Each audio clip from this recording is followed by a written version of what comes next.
오늘이 기도 시리즈 마지막 주일입니다. 그리고 다음 주부터는 3주간 대강절에 맞춰서 설교하고 또 성탄절, 또 송구영신 예배에 맞춰서 설교하려고 합니다. 설교자로서 또 설교자로 부름을 어쨌든 받아서 매주 설교를 하게 됩니다. 설교 제목을 매주 정하죠. 그런데 가끔은 야, 진짜 설교 제목 참 잘 지었다. 이렇게 막 자화자찬할 때가 있습니다. 내용은 둘째치고 그리고 남이 인정하던 인정하지 않던 스스로 진짜 너무 잘 지었는데 이렇게 할 때가 있습니다. 오늘 설교 제목이 그런 것 같아요. 그래서 한번 기도가 단추와 같다 이런 것들은 일반적일 수 있어서 한번 찾아봤습니다. 기도의 단추들 이런 설교 제목이 있나 거의 없는 것 같더라고요.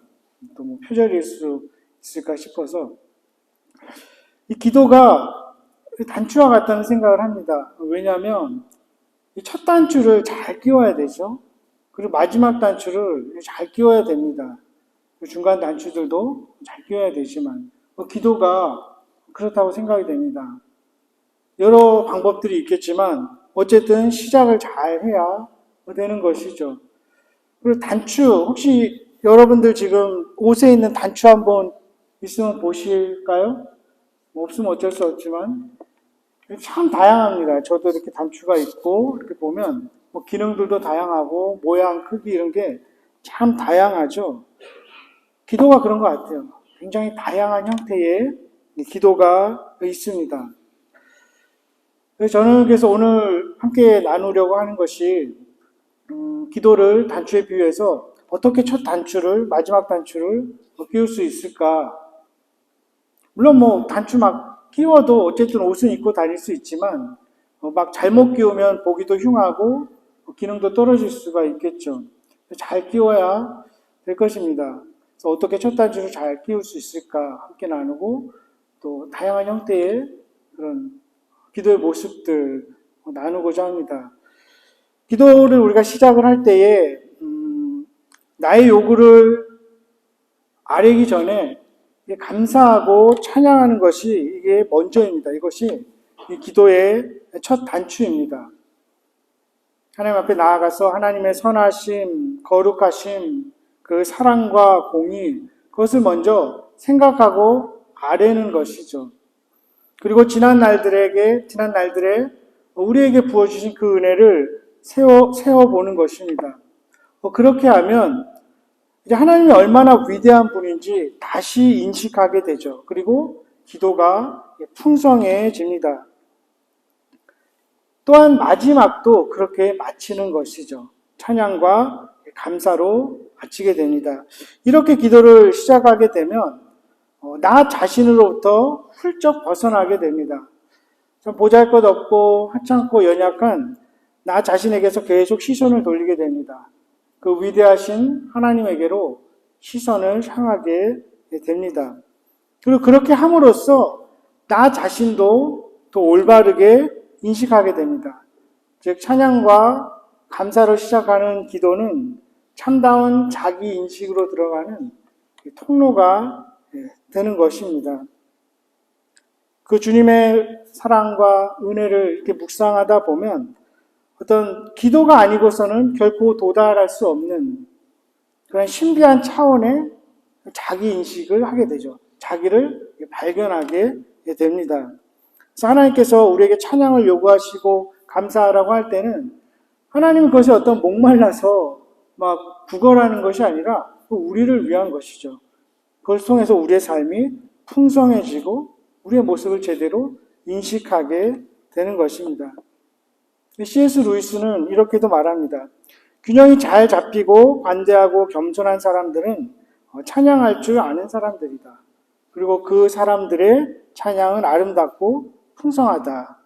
반면에 매사에 짜증을 잘 내고 불만 불평을 일삼는 사람들은 찬양하기 어렵다 이렇게 얘기를 합니다. 그래서 대체로 어떤 한 사람의 그 내면 세계가 어떤지를 보려면 그 사람이 어떻게 또 얼마나 찬양하는지 보면 알 수 있다. C.S. 루이스의 의견인데 공감이 갑니다.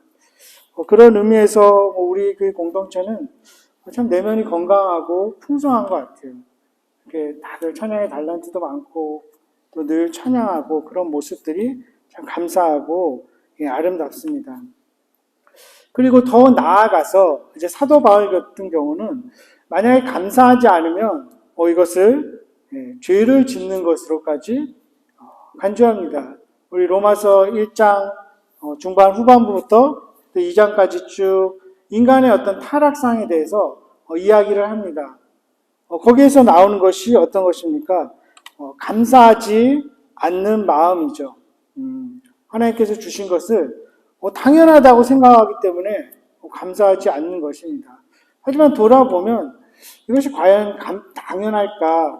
어김없이 떠오르는 햇볕이 또 때를 따라서 내려지는 그 비가 우리가 숨쉬고 걸어가는 이것들이 당연한 걸까? 그렇지 않습니다. 깊이 생각해 보면 은혜이고 또 선물이죠. 그렇기 때문에 감사하지 않는 것은 죄를 짓는다고까지 이야기를 합니다. 그리고 더 나아가서 또 이제 감사하고 찬양으로 시작하는 기도는 우리 삶의 사랑의 우선순위를 계속 재조정하게 됩니다. 어거스틴 같은 경우도 누군가 어떤 것을 사랑하는 게 그 사람 자체다 이렇게 이야기를 합니다. 내가 무엇인가를 사랑하는 것을 보면 내가 어떤 사람인지 안다는 것이죠. 즉 한 사람의 됨됨이가 그 사람이 사랑하는 것과 똑같다는 것입니다. 그렇기 때문에 만약에 우리가 하나님이 아니라 다른 것을 더 사랑하게 된다면 하나님이 아닌 다른 것들에 너무 집착하게 되면은 우리가 더 신경질적이 된다는 거죠. 왜냐하면 분명히 그것이 우리의 기대를 깨트릴 것이기 때문입니다. 하나님 아닌 그 무엇은 다 연약하고 영원하지 않기 때문에 그것이 사람이든 어떤 내가 속한 어떤 것이든 내가 가지고 있는 무엇이든 그래서 우리의 기대를 채우지 못할 경우에는 폭발해 버린다. 나아가서 미워하게 된다. 어거스틴이 이렇게 이야기를 합니다. 그래서 우리의 삶은 하나님이 아닌 그 어떤 것도 우선순위에 둘 수 없다. 이렇게 이야기를 하고 그것이 하나님께로 향하지 않는다면 결국 우리가 가는 방향은 슬픔일 수밖에 없다. 이렇게 이야기를 합니다. 하지만 반면에 우리가 그 무엇보다 하나님을 사랑하게 된다면 다른 것들도 올바로 사랑할 수 있다고 합니다. 그리고 사랑할 수 있는 여유를 가지게 되고 또 온전하게 사랑하는 법을 배울 수 있다는 거죠. 자녀에 대해서도 그렇고 어떤 관계에 대해서도 그렇고 내가 가진 소유에 대해서도 하나님을 우선에 두고 하나님을 사랑한다면 그것들도 더 잘 사랑할 수 있다는 것입니다. 그리고 그것들이 우리의 기대를 충족시키지 못했을지라도 우리의 요구에 응하지 않았을 때라도 잘 사랑할 수 있는 법을 배울 수 있다고 하죠. 근데 만약에 그런 찬양과 감사로 이렇게 첫 단추를 끼우지 않는다면 기도가 굉장히 무미건조해지고 어떤 그저 간청하는 데 시간을 할애할 수밖에 없을 것입니다. 우리가 그걸 느낄 수 있겠죠. 어떤 우리의 요구사항을 들어보면. 그리고 위기에 봉착할 때 부르짖게 될 수도 있고 게다가 그렇게 또 기도를 한다고 해서 그 기도가 맞춰졌을 때는 그 확신이 있을까 싶기도 합니다. 초조한 마음, 불안한 마음은 계속될 수 있습니다. 그렇기 때문에 감사와 찬양으로 시작하는 그 기도가 우리의 삶에 얼마나 풍성한 은혜를 갖다 주고 또 온전하게 이끌어가는지를 알게 됩니다. 찬양과 감사를 시작하는 그 기도는 우리가 소망하는 그 대상이 그 누구도 아니고 그 어떤 물질도 아니고 그리스도임을 늘 인식하게 합니다.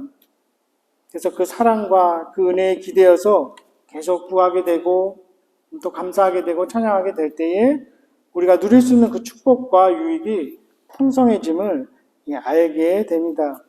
그렇기 때문에 찬양과 감사로 첫 단추를 끼우면서 시작하는 기도는 끊임없이 우리의 영혼의 그 방향을 재조정하죠. 그리고 하나님을 더 많이 더 잘 알아가게 합니다. 그렇다면 두 번째 단추는 무엇일까요? 두 번째일 수도 있고 세 번째일 수도 있는데 반드시 기도에 필수적인 것이 있습니다. 그것은 죄의 고백과 회개입니다. 출애굽기 34장에 보면 모세가 시내산에서 하나님을 좋아합니다. 우리 알려달라고 하죠. 그때 하나님께서 뭐라고 말씀하시냐면 이렇게 말씀하십니다. 여호와께서 그의 앞으로 지나시며 선포하시되 여호와라 여호와라 자비롭고 은혜롭고 노하기를 더디하고 인자와 진실이 많은 하나님이라. 인자를 천대까지 베풀며 악과 과실과 죄를 용서하리라. 그러나 벌을 면제하지는 아니하고 아버지의 악행을 자손 3, 4대까지 보응하리라. 참 기이하게 느껴지는 그런 하나님의 속성입니다. 천대까지 은혜를 베푸시고 죄를 면해 주시고 자비롭고 은혜롭고 노하기를 더디하는데 벌을 면제하지 않는다고 합니다. 심지어 막 자손 3대, 4대까지 보응한다고 합니다. 이스라엘 역사를 봐도 우리가 알게 되죠. 이스라엘은 징계를 받아서 마땅한 그 모습들이 계속 있습니다. 그런데 하나님은 그들을 결코 버릴 수가 없는 것이죠. 약속에 너무나 신실하기 때문에 그들을 다시 용서할 수밖에 없습니다. 그렇다면 우리는 좀 혼란에 빠지죠. 이 하나님의 거룩함, 공의로움이 먼저인가 아니면 사랑과 자비가 먼저인가? 물론 우리는 신약시대를 사는 우리는 그것이 해결되는 그것을 알고 있습니다. 바로 십자가이죠. 예수 그리스도께서 모든 그 징벌을 다 받으셨습니다. 하나님이 내려야 하시는 그 진노를 다 받으셨죠. 그리고 또한 거기서 우리를 위해서 다시 살아나셨습니다. 그렇다면 그것을 믿는 우리들은 그럼 도대체 왜 회개를 할까요? 왜 죄를 고백하게 될까요? 이런 질문이 생길 수 있습니다. 예수 그리스도께서 다 해결하셨는데 죄를 왜 고백할까요? 이 죄를 고백하는 것이 영적으로 민감한 사람들에게는 참 쉽지 않은 그런 이슈입니다. 대표적인 사람이 마틴 루터였죠.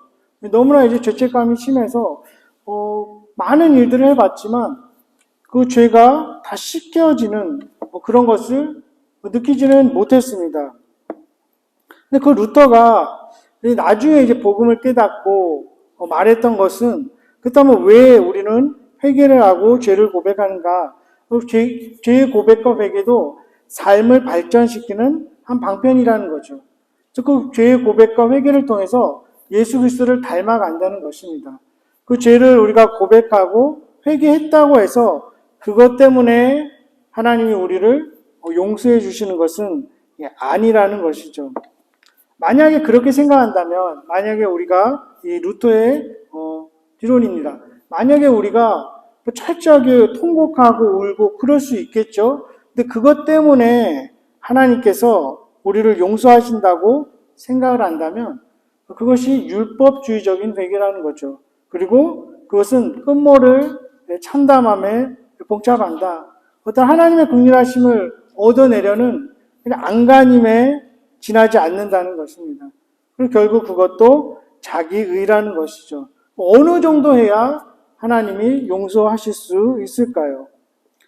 그런 식이라면은 우리는 이 정도 되면 하나님이 이제 나를 용서하셨겠구나. 이런 착각에 빠질 수는 있지만 거기에서는 진정한 회개가 나올 수 없다는 거죠. 우리가 경험하기도 합니다. 내가 이것을 잘못했는데 이것을 고쳐야 되는데 하나님 잘못했습니다. 용서해 주십시오. 이렇게 고백하지만 어김없이 다시 그 죄를 짓는 그런 것을 우리가 발견하게 됩니다.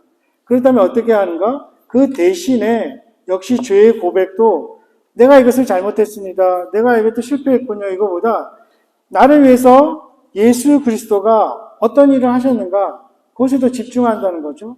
그것을 더 우리가 고백한다는 거죠. 사도 요한이 이렇게 이야기합니다. 만일 우리가 우리 죄를 자백하면 그는 미쁘시고 의로우사 우리 죄를 사해 주신다. 이렇게 이야기했습니다. 우리가 죄를 용서받는 것은 예수 그리스도가 우리 위해 죽으셨기 때문임을 다시 한번 확인시켜 주는 것입니다. 만약에 예수 그리스도께서 우리 죄를 위해서 다 우리를 위해서 죽으시고 그 모든 죄값이 다 치루어졌는데도 또 우리가 해야 되는 무엇이 남아서 계속 회개하고 눈물 흘리고 그런다면 도대체 예수 그리스도께서 죽으신 그 값어치는 얼마나 될까요? 거기에 우리는 계속 무엇인가를 더해야 될까요? 그렇지 않다는 것입니다. 만약에 계속 그렇다면은 이 회개라는 게 죄를 용서받는 어떤 수단 그런 걸로 계속 전락해 버릴 수 있죠. 그렇다면 조금 더 구체적으로 그렇다면 그러면 어떤 회개의 기도가 좋은 회개의 기도일까요? 이런 것들을 고민하면서 존 오웬이라는 사람이 그 죄 죽이기라는 책을 썼는데 결론적으로 그 책의 결론은 이것입니다. 우리가 죄를 죽일 수 있는 방법, 우리가 결단하고 다시 나아가고 이런 걸로 되지 않는다는 거죠. 다시 돌아간다는 것입니다. 어떻게 하는 것이냐? 예수 그리스도께서 하신 일, 예수 그리스도께서 나를 위해서 하실 일, 그것에 더 집중한다는 것입니다. 그의 기도를 한번 제가 읽어드리겠습니다. 그러니까 그 사람은 내가 반드시 이런 죄를 짓지 않겠습니다. 나는 천벌받아 마땅합니다. 이런 것으로 해결되지 않는다는 거죠. 대표적인 예를 한번 읽어드리겠습니다. 죄의 형벌을 영원히 면제해 주신 예수님을 어쩌면 이렇게 나는 홀대하는 것일까요? 나를 무조건적으로 사랑하시는 분께 어떻게 이런 대접을 한 걸까요? 주님은 내 죄를 용서하기 위해 목숨까지 버리셨는데 어째서 나는 남을 용서하지 못할까요? 주님은 자신을 내주며 진정한 안정과 참다운 제물로 삼게 하셨는데 내가 어찌 몇 분 잃어버리는 게 두려워 노심초사할 수 있단 말입니까? 나를 구원하시려고 하늘의 영광을 버리고 오신 주님 앞에서 어떻게 교만한 마음을 품을 수 있는지 모르겠습니다. 예수님은 십자가에 달려 돌아가시면서 인간의 평판에 연연하지 않으시고 온갖 권능과 영광을 다 포기하셨습니다. 이것이 존 오웬이라는 사람이 드리는 회개의 기도인데 이 포인트를 짚을 수 있으십니까? 그러니까 내가 이것을 잘못했습니다. 내가 이것을 용서받기 원합니다. 물론 이런 것도 있지만 그거보다는 예수님의 성품을 나열하는 것이죠. 예수님은 이런 분입니다. 예수님이 이렇게 하셨습니다. 그것을 고백하는 것입니다. 여기에서 정말 죄를 돌이킬 수 있고 진정한 회개의 능력이 나온다고 그는 이야기합니다. 왜 그럴까요? 우리 인간에게서 그것을 스스로 해결할 수 있는 방법이 없기 때문입니다. 그래서 죄를 미워하게 만들고 죄를 이길 수 있는 것은 그 복음의 진리들, 사랑으로 죽음을 택하신 그 예수님의 사역, 우리를 위한 그 하나님의 크신 은혜, 또 하나님의 자녀로 입양된 그 고마움, 이런 것들을 고백할 때 온전한 회개의 능력이 나오고 삶을 변화시키는 그런 강력한 수단이 된다는 것입니다. 그래서 이 고백과 회개가 꼭 필요한 단추라는 것이죠. 근데 그 하는 방법이 우리의 중심이 아니라 주님이 하신 일에 초점을 맞추는 것이라는 것입니다. 이렇게 첫 단추, 마지막 단추, 꼭 필요한 단추, 그 기도의 단추를 이제 끼운 후에는 여러 가지 이제 단추들이 있을 수 있습니다. 거기서 이제 필요한 단추들이 또 무엇이 있을까요? 중보기도 하는 것, 또 우리의 필요를 아뢰는 것입니다. 오늘 우리가 읽은 이 본문을 보면 어떻게 돼 있죠? 나 자신의 필요를 구하는 건 아니죠. 밤늦게, 그 친구도 참 얄궂기도 하지만 밤늦게 찾아와서 배고프다는 거예요. 근데 본인은 없으니까 가서 옆집 가서 떡 좀 달라고 간청하는 것. 그거에 주님이 기도를 비유하고 있습니다. 나 자신을 위한 것이 아니라 다른 사람을 위한 간청. 그것도 어떻게 보면 굉장히 뻔뻔스럽게, 사실 원어적으로는 맞습니다. 뻔뻔스럽게 이렇게 졸라대는, 이렇게 번역할 수 있는 것입니다. 그렇게 기도하라고 가르쳐 주시죠. 기도의 신비이기도 합니다. 분명히 주님은 좀 더 수준 높은 또 정형화된 그런 주기도문을 가르쳐 주셨습니다. 우리가 지난 몇 주 동안 쭉 함께 나눴습니다. 근데 그게 전부가 아니라 전혀 다른 형태의 기도도 있다는 거죠. 밤늦게 찾아가서 뻔뻔하게 졸라대는 그런 기도를 드리라고 가르칩니다. 그리고 그 기도에 응답을 받게 되는 거죠. 어떤 다른 것은 모르겠지만 저 사람이 친구를 위해서 간청하는구나. 내가 줘야겠다. 그러면서 하나님 아버지께서 다른 세상의 악한 아버지라도 자식에게 좋은 것을 다 주는데 하물며 하늘 아버지께서 가장 좋은 것, 성령을 주시지 않겠느냐 이렇게 가르치고 계십니다. 핵심이 뭘까요? 우리가 그렇게 뻔뻔스럽게 또 누군가를 위해서 간절히 한밤중에 계속해서 졸라대면서 기도한 경험은 혹시 있을까 한번 돌아보게 됩니다.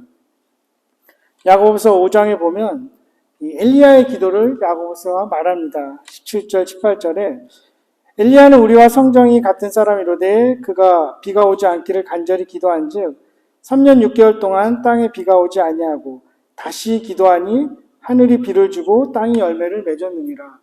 이것을 깊이 생각해 보면 하나님은 어쨌든 비를 내려주십니다. 누가 기도 안 해도 비 내려주십니다. 오늘 오후에도 비가 온다고 하고 눈이 온다고 하는데 우리 중에 누가 비를 내려주십시오, 눈을 내려주십시오 기도를 했을까요? 필요에 따라서 내려주십니다. 그런데 한편으로는 어떤 사람이 비가 오지 않게 해주십시오 하면 2년 반 동안 비가 오지 않을 수도 있다는 거죠.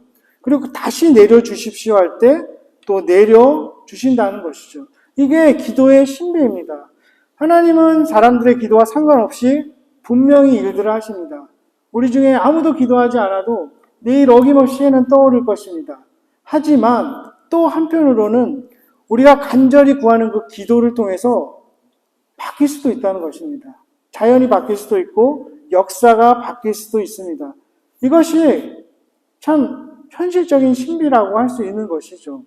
그래서 우리는 이 정형화되고 레벨이 높고 고급스러운 그런 기도를 말씀의 토대로 한 그 기도를 쭉 드릴 수 있지만 또 반면에 어떻게 보면 막무가내인 그런 기도도 할 수 있다는 것입니다. 만약에 한편으로만 어차피 우리 기도 안 해도 하나님은 하나님의 일을 하실 거야 이렇게 되면 굉장히 수동적으로 되고 어떤 기도하고자 하는 열망이 생기지 않을 것입니다. 또 한편의 반면에 우리가 무엇을 구해야만 하나님이 주실 거야 이렇게 하면 너무 부담스러운 거죠. 그걸 얼마나 해야 되는지.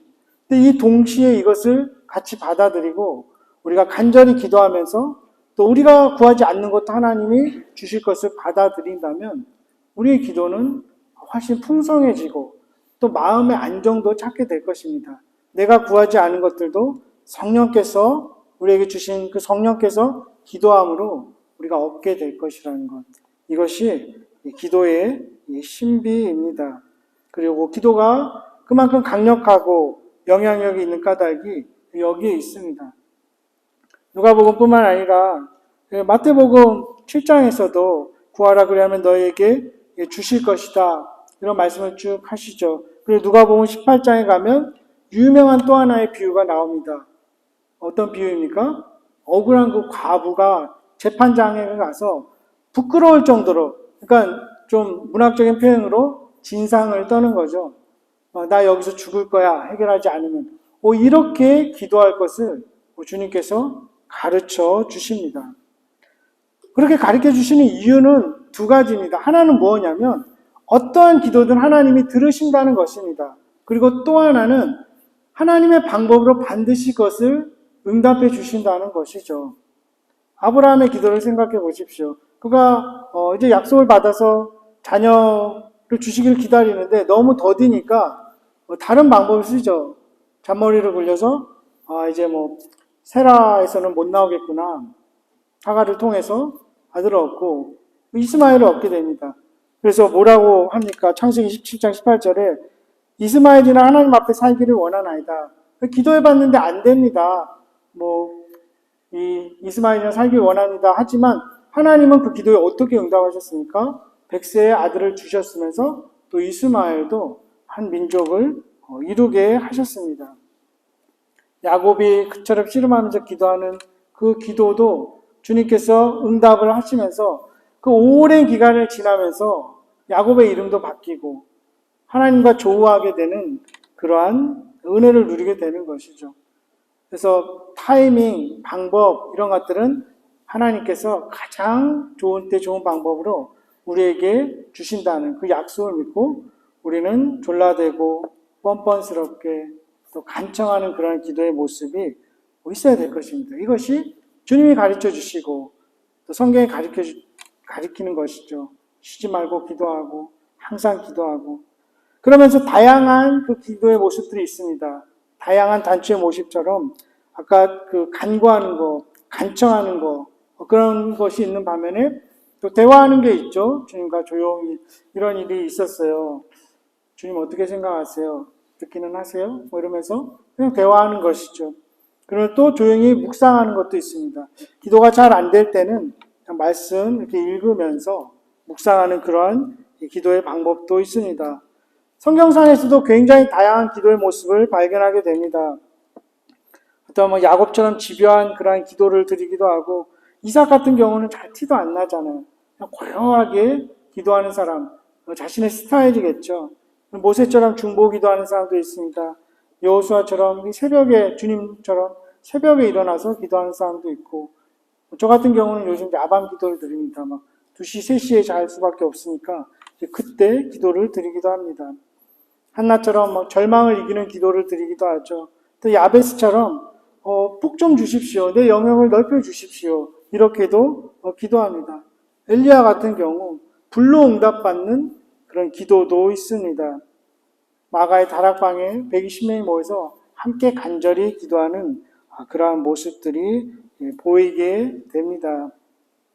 그렇기 때문에 우리는 어쨌든 좋은 기도, 정형화되고 수준 있는 그런 기도를 배우고 계속 그래야 되지만 풍성해질 것이지만 또 한편으로는 걱정할 것 없이 모든 것을 다 구할 수 있는 것이죠. 계속해서 끈질기게 어떤 형태로든 기도가 응답될 때까지 계속 기도하는 것이 중요합니다. 사실은 우리가 문제는 기도를 많이 안 한다는 게 문제일 것입니다. 계속 기도하면서 또 하나님을 알아가게 되고 또 하나님과 나누는 그 대화의 폭도 더 깊어지고 또 넓어지고 관계도 돈독해지는 것입니다. 기도의 유의, 기도의 신비, 기도의 능력을 성경은 계속 우리에게 가르쳐 줍니다. 감사와 찬양이 기도의 첫 단추입니다. 하나님의 선하심, 사랑하심, 그 거룩하심을 묵상하고 우리 찬양하십시다.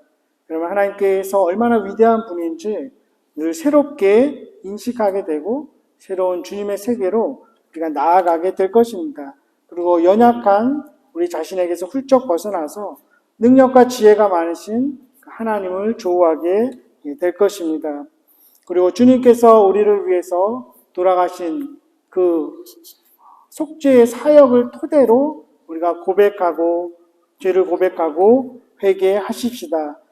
나 자신의 어떤 과오가 아니라 예수님께 기대어서 하나님의 은혜와 용서를 구하면 성령께서 도우심으로써 우리가 누릴 수 있는 그 유익과 축복이 더욱 풍성해질 것입니다. 기도는 참 신비스럽습니다. 하나님께서 주권적으로 일할 것이지만 또 우리의 기도를 들으시고 하나님의 마음이 바뀌시기도 하고 자연과 또 역사가 바뀌기도 합니다. 이 기도 설교를 준비하고 함께 나누면서 참 깊이 고민해 본 것이 이것입니다. 정말 하나님이 살아 계시면 정말 이렇게 기도를 가르쳐 주신 그 하나님 그리고 우리가 함께 나누는 이 하나님의 말씀이 정말 살아 있다면 이전과는 다를 것이다. 분명히 하나님 약속을 이루시고 우리가 기도하는 것들을 분명히 더 좋은 방법과 더 온전하고 안전한 길로 인도하시고 우리가 구하는 것보다 더 넘치도록 반드시 응답하실 것이다. 그래도 확신하게 됩니다. 그래서 계속 기도하는 계속해서 기도해 오셨지만 더욱더 겸손하고 또 간절히 매일 기도를 드리시는 우리 모두가 될 수 있기를 소망합니다. 그래서 우리 삶 가운데 감사와 찬송이 넘치고 또 우리 평생의 소망이 넘치는 그런 복된 삶을 살아가는 교회 성도님들 되시기를 주님의 이름으로 축원합니다.